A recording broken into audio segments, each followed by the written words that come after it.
Yes, mate, how's it going? My name's Lee, and welcome back to the FPL Punk YouTube channel. So in today's video, I'll be analysing players for Game Week 7. These include transfer targets that I think you should buy, out-of-form players that I think you should sell, or even players you're not sure what to do with.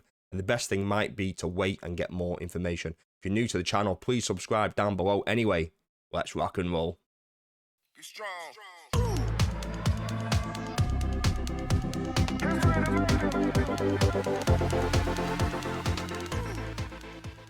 First up is Gabriel, Arsenal defender, 6.1 million, 21.8% owned, and at the very top of defenders that he should be bringing in for Game Week 7 and beyond. He's made 5 appearances so far with 3 clean sheets and 2 goals back-to-back in his last 2 games against Spurs and Man City.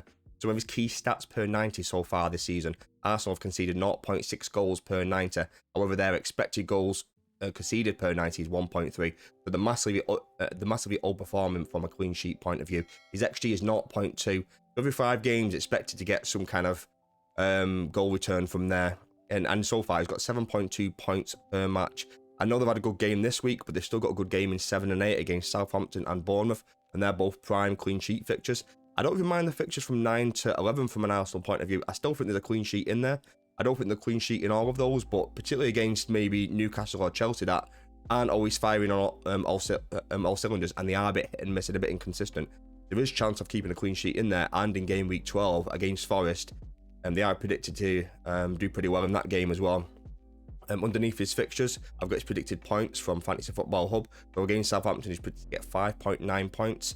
Against Liverpool in game week 9, 4.9 points, and in game week 12 against Nottingham Forest, predict to get 5.6 points. I think if you're looking for any defender right now and you want to move off some Liverpool assets, for instance, I think going for someone like a Gabriel is prime. I think if you didn't get him in 6, that was the best time to get him, but now is the second best time to get him. So don't kind of delay any longer. Get him in, bring him in, and he's at the very top of my defender list for number 1.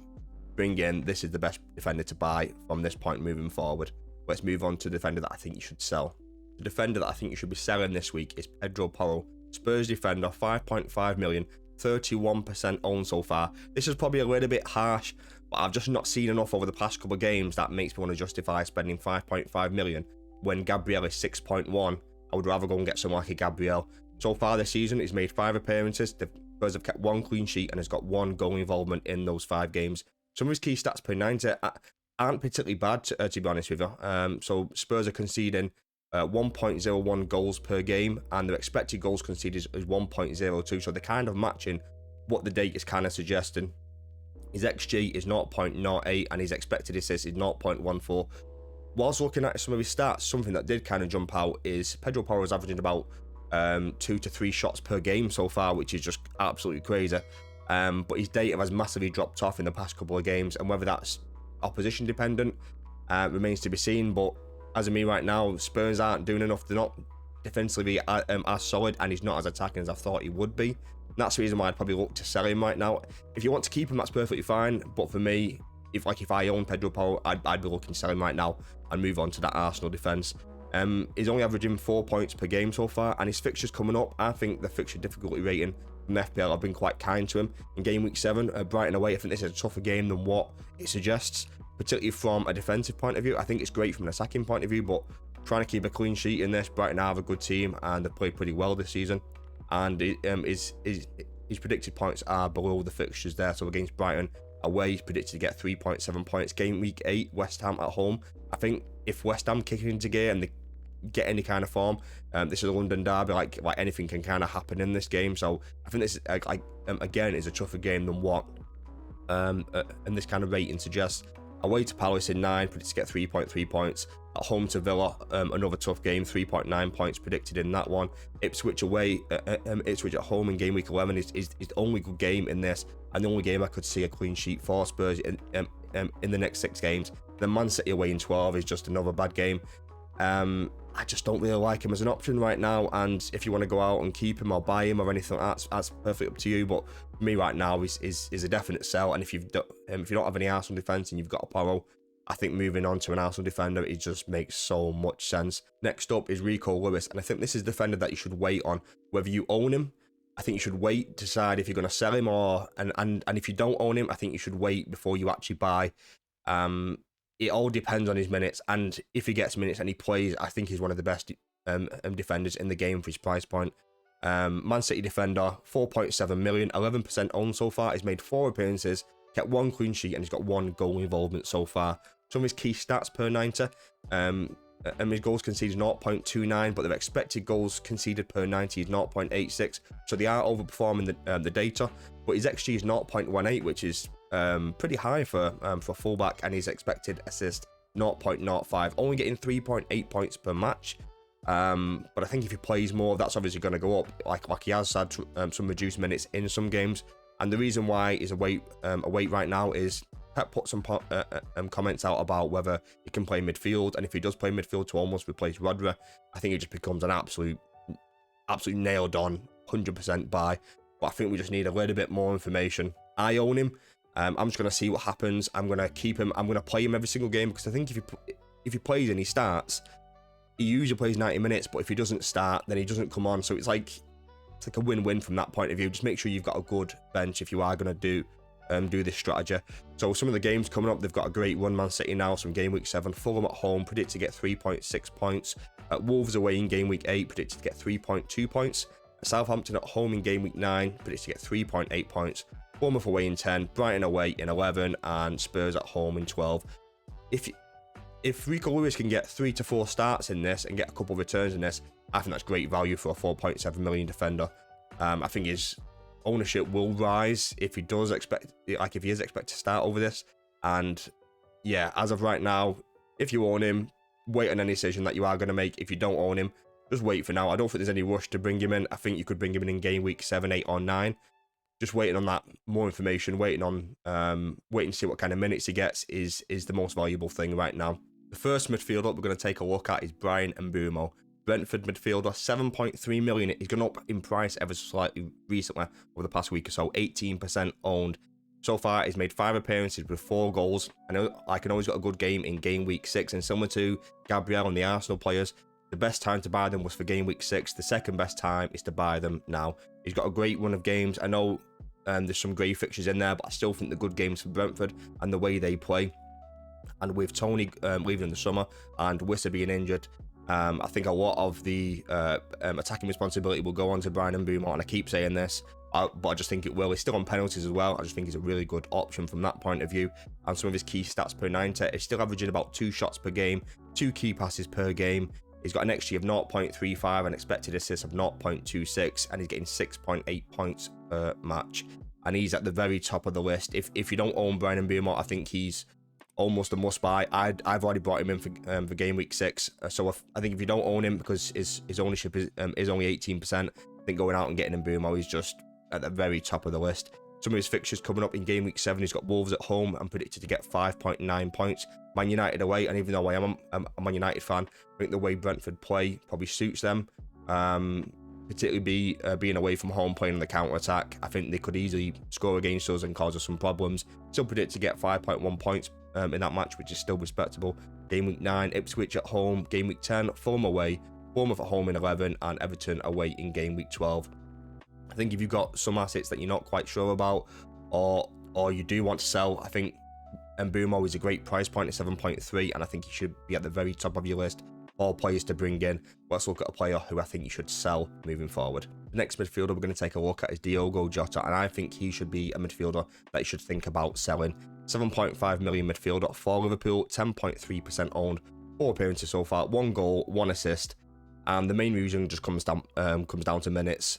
We're seeing the likes of Gakpo and Nunes start to get minutes, and I think he's going to be the one that's going to make way. I think Luis Diaz is in too good of a form to be dropped on a more consistent basis. So I think there's only that number 9 spot where there's a few players competing for it, and I think Jota might be the one that might have to make way. He has had some injuries in the past, and they might need to manage that with more fixtures coming into play due to Europe. But some of his key stats per 90 are just great. He's getting 3.45 shots per 90, which is just crazy. Key passes per 90, 0.63, but he's definitely on the goal scorer as opposed to the assister and the creator side of things. He's got an XG of 0.6 and an expected assist of 0.03, which is really low, and his points per match is 4.5, which isn't great. but just his minutes are kind of impacting that. They have still got decent games, Liverpool, but I just don't like his minutes, and that's the reason why I think he should be a midfield that you might want to sell. They've got Wolves away in game week 7, predicted to get 3.7 points. Game week 8, Crystal Palace away, Chelsea at home in 9, Arsenal away in 10, Brighton at home in 11, and Aston Villa in game week 12. And I think that's a relatively tough run of games, and I don't think he'll start a lot of these. I think he might start maybe 2 or 3, but I do expect Núñez to start getting more minutes and Gakpo to start to get more minutes. I know Arne Slot wanted to start Gakpo, I think that was instead of Diaz, but I think he will start to get a lot more minutes now. So I think if you have got Diogo Jota, he might be more on the weight side of things in terms of a decision. But I think if you kind of had enough and you think that the minutes are going to be an issue, then I think now is just a good time just to sell. And if you don't own Mbeumo, just go and buy Brian Mbeumo instead of Diogo Jota. That seems to make a lot of sense to me. The last midfielder we're going to take a look at for game week 7 is none other than Phil Foden. Man City midfielder, 9.3 million, only 5.2% owned. He's only made 2 appearances and they've both been off the bench. I think it comes to a total of about 65 minutes, so it's not a lot at all. No goals, no assists. His key stats per 90 are kind of taken with a pinch of salt because of the lack of minutes. It's hard to properly analyse, and this is the player that I think you should be waiting on. So I think if you own Phil Foden, I think you should wait, because I think he will get more minutes coming up. But I think if you don't own him, just wait. It doesn't matter if you buy him in 8, 9 or 10. I think just wait in those extra couple of weeks, get more information, see if he actually starts to start some games, and then think about bringing him in. But they've got a great run of games in game week 7. Fulham at home, game week 8, Wolves away, Southampton at home in 9, Bournemouth away in 10, Brighton away in 11, and even Spurs at home in 12. All great games, but as you can see from his predicted points, they're all from 2.6 to 3 expected points per game, and that's because they're not. But we don't know how many minutes he's going to get. We don't know if he's going to start any games. We don't know how many minutes he's going to play in each one of those games, and that's the reason why his expected points are so low. I think as soon as he does start playing some minutes, then now those predicted points are going to skyrocket to 5.5 to kind of 6 range. So for now, wait on him. Don't make any kind of rash decisions. If you own him, keep him, and I think he will start to get some starts coming up. But I think if you don't own him, just wait on it and maybe start thinking about him around game week 8, game week 9, because I think it's only a matter of time before he does start for them. He was their best player last season. He got player of the year from the Premier League. He's class. He gets goals. He gets assists. He's just all action. Keep him in your mind. Keep him at the back of your mind. Just keep him on your radar. Phil Foden. But for now, it's just a wait. The first forward I want to take a look at today is Chris Wood, and he should be the forward that you should think about buying for game week 7 and beyond. 6.2 million forward for Nottingham Forest, 10.2% owned. He's made 5 appearances so far with 3 goals, no assists. Got some decent per 90 stats with 2.2 shots per 90. His key passes and big chances created aren't of too much kind of concern. He's not a creator. He's very much a goal scorer. He's getting 1.2 big chances per game per 90, and he's got an XG of 0.48 with 5.8 points per match. He doesn't have the greatest fixture in game week 7, but Chelsea are so inconsistent I wouldn't even mind bringing him in for game week 7. Chelsea away in game week 7 predicted to get 5.6 points, so we still predicted to get something in that game. And then they've got a nice little run in 8, 9 and 10 with Crystal Palace at home, Leicester away and West Ham at home, followed by Newcastle at home in game week 11, which is his old club, and we always like a player that's going to his old club and they might punish them. But around game week 12 is where we might start thinking about selling Chris Wood. Arsenal away, and then I think they've got Ipswich at home, followed by a couple of tough fixtures after that as well, where they've got a run of maybe 3 or 4 that are relatively tough games. So buy them for this period between 7 and 11. Maybe start thinking about selling around 12. I think if you want to bring someone down, if you've got someone that you're not quite sure about, or someone you want to sell, bringing them all the way down to a Chris Wood so it gives you more money, I don't mind that at all. He's only 6.2 million, and I think he's the best value for that price range, alongside the likes of Calvert-Lewin, Jamie Vardy, who's a little bit cheaper, and Muniz. I think getting that extra money and going for Chris Wood is the better option to go for. And let's look at a striker now, who I think you should be looking to sell.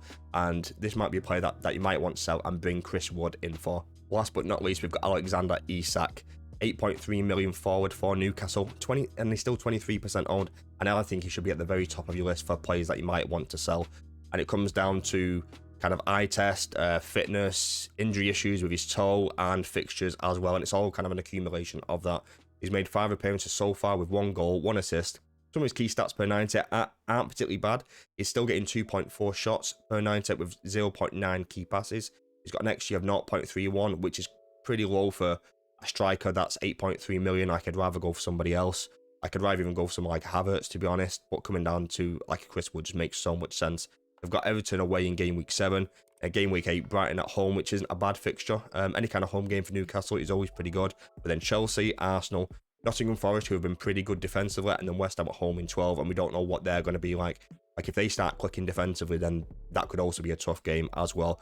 He is still predicted to get some decent points in these games, so 4.5 predicted points against Everton in game week 7, 6.3 predicted points against Brighton, 6 against Chelsea, 5.5 against Arsenal. I think these are a little bit inflated. Like, I don't think he's playing well enough to get those predicted points.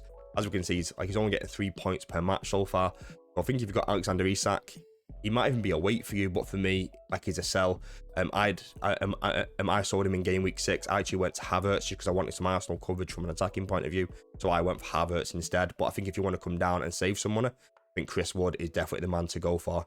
If you got Alexander Isak, I think you got a big decision to make. I think as of right now, he's probably a sell, unfortunately. Right, mates, that's it for today's video. Hope you enjoyed. So today we looked at my main transfer targets, players that you might want to buy, players that you might want to sell, and players that I think you should wait before making a decision on.